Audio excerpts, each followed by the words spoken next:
Welcome to an episode written by Bradley Thompson and David Weddle. Hope I'm saying their names right. It's a writing duo that's done several other episodes of DS9, and by has done, I mean will do. Getting my tenses confused here. They'll give us several cool episodes, including one of my favorites later on, Treachery, Faith, and the Great River. So here, they are challenged. Let's see how far we can push Quark. And this results in an episode that, while it does have two substantial flaws, I tend to consider this among my favorite DS9 episodes. Really. I really do feel like this is a flawed... Great but flawed is something I've been saying a lot lately with regards to my game stuff that I cover. And it usually refers to something that has a lot of great elements and several bad elements. And that feels like this episode. But it absolutely is sold in several ways. I forgot to look his name up. The gentleman who plays Hagath is wonderfully slimy in a very creepy, unpleasant kind of a way. And of course they got Lawrence Tierney, which I'm probably saying his name wrong. But he is just as absolutely horrifying as he always is. I mean, that's pretty much the reason they got him, right? Anyways, before I move on, though, I want to address one of those flaws, because there's a B-plot to this episode. No, Yoshi won't go to sleep. No. Okay. That's it. No, I'm kidding. I do have a couple things to say about it. I am amused that he's good with Worf, and I do like the idea of Worf. Well, later on, spoiler alert, in a future episode, not too far from now, I think, actually, Worf will go ahead and agree to babysit for the young kid. And he mentions how he never got to be with Alexander at that age, and it was one of his biggest regrets, which is something I understand, actually. I was fortunate enough to be around my niece when she was, I think, about 9 months was when I first was able to start taking care of her. Which brings me to the second part I have to talk about. O'Brien, he's just holding on to the kid while he's went around doing his life. That's not quite how it went with me. But let me tell you, you get very, very accustomed to the idea that you tend to get your sleep whenever it happens. Just whenever it's possible. Because all the rest of the time, you're going to be taking care of them, right?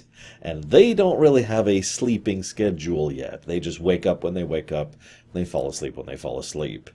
It's funny how used to that you get, actually. Although, I did discover just how tired I am, or how old and terrible I am, in the course of doing that myself. It was still awesome. It was just amusing. I did have a note here. Does Starfleet have like a child paternity, maternity leave thing? You'd think they would. I mean, this is Starfleet, right? But no, of course they don't. In fact, it has to get to the level of severity where Miles is putting his son in a little custom bay pod in the ops in order to keep doing his job. And then Sisko's like, look, go take some time off. Go. 4 days leave. Go home. And it's only 4 days. That's all he gets. I know that we're all kind of used to overworking, but good Lord, Starfleet. What the hell? Anyways, let's get to the A-plot. Why is Quark broke? I mean, he has all these debts and he is being financially destroyed. Now, yes, I know, obviously, he can't do any business with other Ferengi, but he can still do business in general. He still has a bar that still has people running through it, and if you'll remember, he doesn't pay rent. This is something that was established in a previous episode. I don't remember which one. Please forgive me. So why exactly is he broke? So then Gala shows up. Now, the gentleman who plays Gala does a very good job there, too. I should just look up these guys' names. Hang on, I've got it right here. I always keep it right here just in case. So the guy who played Hagath was Steven Berkoff. And the guy who played Gala was Josh Pais, which I'm probably mispronouncing both of those horribly. This is why I don't look up names all the time. For sometimes I'll look up the pronunciation of names if it's really important. But for this, I'm just... Gala comes across as... how do I put it? Amazingly detached from his job. To him, everything he's doing is as exactly normal as whatever your job is in real life. Like, I'll use a parallel. I used to work at Arby's. And I'll be like, hello, yep, because I was usually on drive-through, which means I had the headset. Yep, thank you for Arby's. What can I get for you? Okay, it's a number 3. It's large with a Coke. Anything else? All right, that's $2.44, or whatever the price is. Actually, if that was $2.44, Holy crap. Please pull forward. Go ahead and typing it up, get the printout, going over to exposition, blah, blah, blah, right? That is the... Now, I'm going to replace the words to really get my point across here, so please forgive me for belaboring the point. Okay, yep, welcome to Gala's. How can I help you? Yep, so you want to kill 20 million people and then 8 million people later? No problem. We've got something for that. That's going to cost you $3.28. Yes, it costs more than an Arby's meal. Yep, okay, please drive forward. And I go and get the weapons ready and kill 20 million people. The actor does a wonderful job with portraying just how banal it is. He mentions, as an aside, later in the episode, that he's been doing this for 40 years. You get the very strong impression that if he ever had any qualms about what he's doing, they went away decades ago. Let me rewind on the episode a bit. So there's a few key points that come up, a little bit of build-up. So first of all, you can see how easy it is for Quark to get into this business. Why? There's a concept I call A to Z. It's the idea that if you jump straight from A, way over here, all the way to Z, way over here, that's a huge jump. No, I'd never do that. That's crazy. What about A to B? Well, yeah, okay, sure, I'll do that. I mean, that's a tiny jump. That's barely different than what I'm doing. Well, what about B to C? And C to D, and D to E? And you get it, right? So what Quark does is A to B. I have to be a salesman and pitch weapons to people, and I just run it through my holosuite, and we'll do it here, and blah, blah, blah. I'm not actually selling weapons. I'm not actually becoming a part of the business proper. I'm just sitting over here doing my job. Okay? Cool. I'm with that. It's also interesting how this adds to distance theory. At this point, I'm not even sure this qualifies as a theory, since so much just keeps proving it true, but it comes up constantly in fiction. The idea that the more distanced you are to the thing you're doing, the easier it is for you to do it. To use the obvious parallel, killing someone. Strangling someone with your bare hands, difficult. Ordering someone to push a button that'll kill someone, much easier. And what Quark's doing, yeah, he's selling weapons, but whatever. He's not even actually properly selling the weapons himself. All he's doing is trying to play showcaser. He's being the front end, to use a modern digital store slang. He's the front end of the store. That's it. He's just the salesman, and that's something he can do, and he can just kind of scrub his conscience of it. Which is interesting, because as Jadzia so accurately points out later, his conscience is bothering him. But I'll get back to that in a minute. So then he mentions, there's a lot of smart things about the script. Sagoth mentions as an aside, selling to both sides. It's risky. It's very dangerous, and it's the kind of thing you should only do very rarely. But if you can manage it, it is very profitable. And I like that because that makes sense. In my opinion, too often in fiction, people seem to portray weapons dealers as, yeah, we sell to both sides constantly. When in reality, that would actually be exactly as risky as portrayed, because the moment you get caught, you're going to have a problem, right?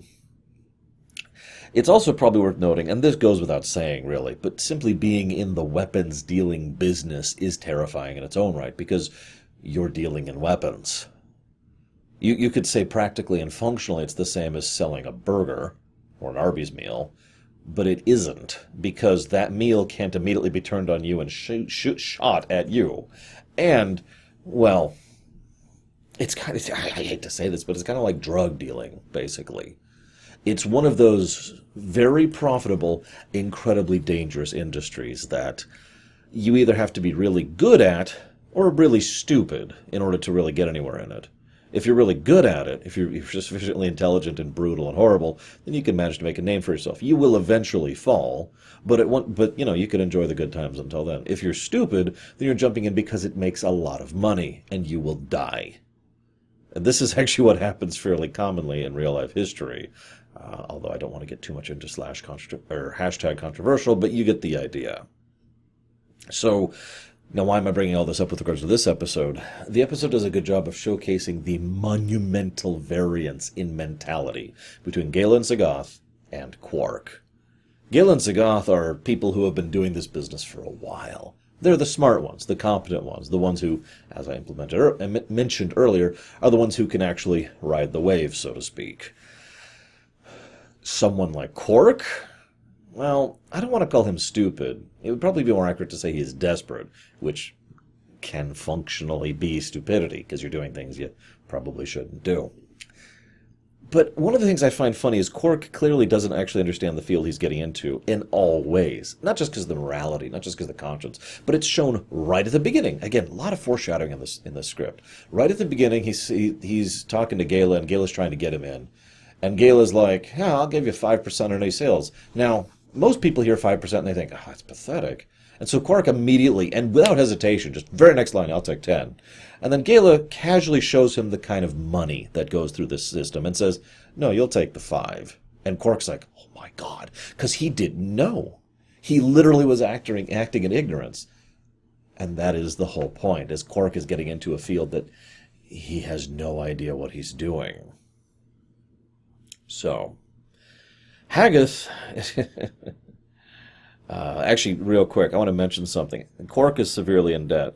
I'll go ahead and spoil this. By the end of the episode, he will not be in debt anymore. In fact, the big deal with the Regent is the one that happens after all the debts are cleared. So all his debts are being paid over the course of this episode. Now, that's a funny narrative point, because what it does is it kind of etch-a-sketches the board for Quark.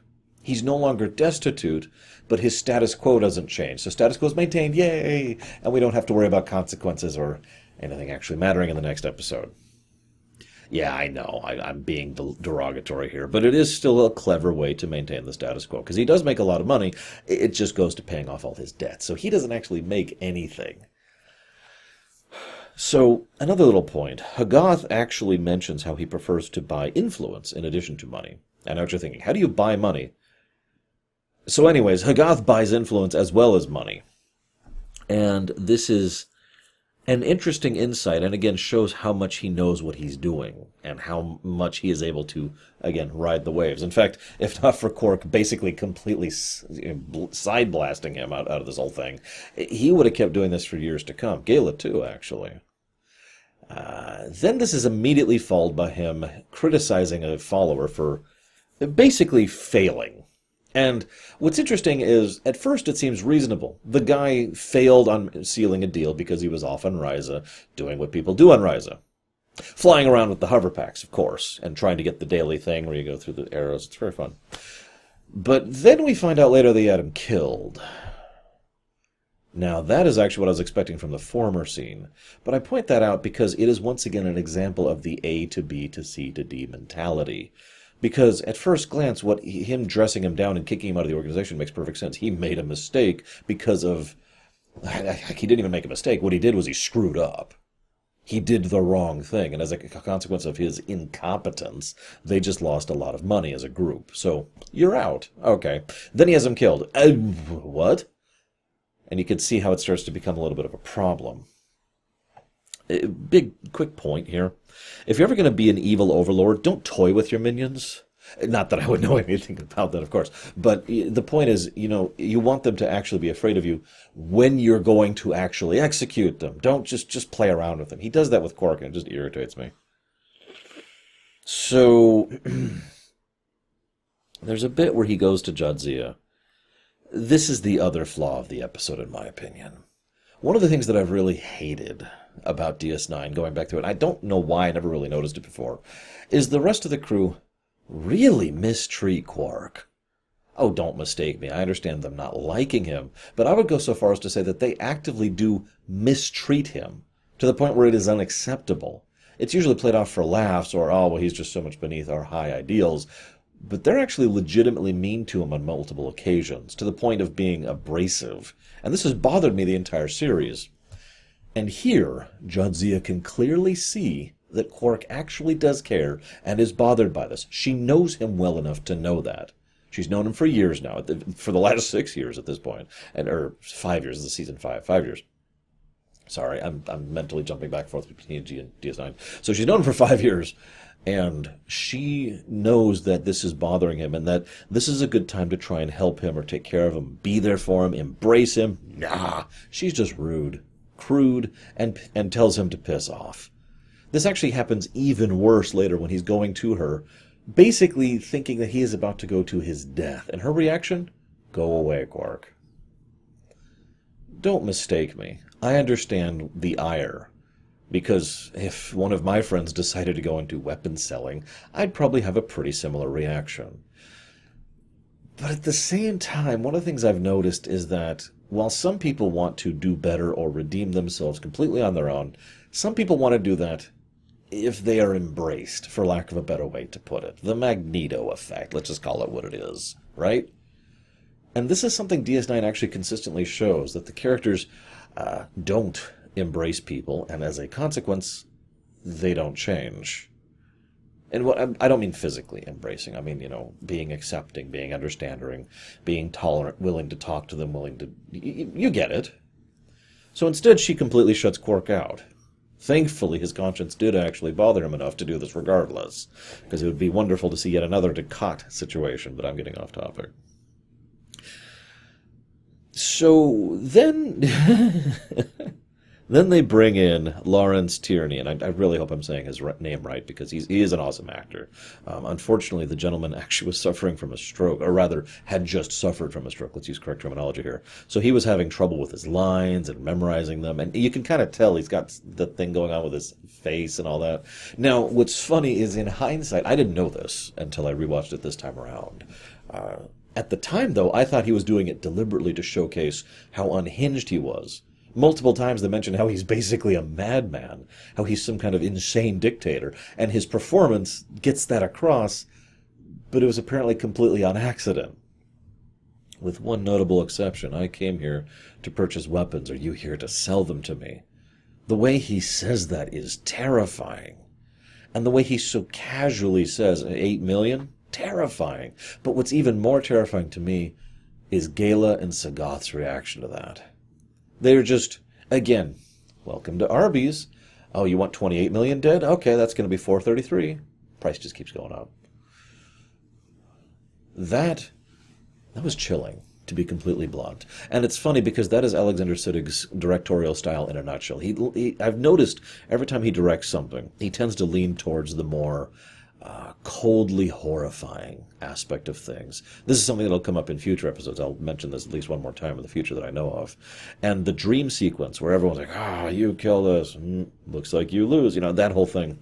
It's all very much his style. But then we get to probably the best scene in the entire episode.